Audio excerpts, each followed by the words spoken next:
గంధర్వుల్లో విశ్వావసు అనేటువంటి గంధర్వుడు కూడా ఉన్నాడు. ఈ గంధర్వుణ్ణి మన వివాహ క్రతువుల్లో ఈ విశ్వావసు అనేటువంటి ఈ గంధర్వునికి పూజ చేస్తారు.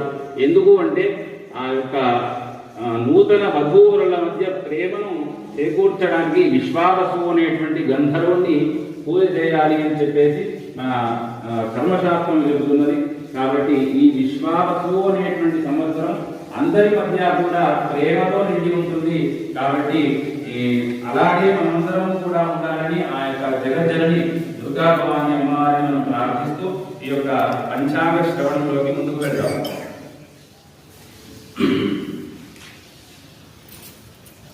నారాయణం పద్మభూం వశిష్ఠం గోవిందరోగేంద్రమదాశ్రీష్ణం నారాయణ సమారంభాం శంకరాచార్యమధ్యమాం అస్మదాచార్యపర్యంతాం వందే గురు పరంపరాం.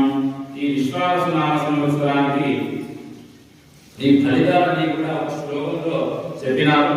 విశ్వాసోవిదసస్య యుధాపరిత్రే నానావిధ ప్రజలతో యదమేక సంగైః నానావిధ క్రతువరేషు వికృష్టనాదైః భాష్యంగమగధాస్తహతాశ్చ చోరైః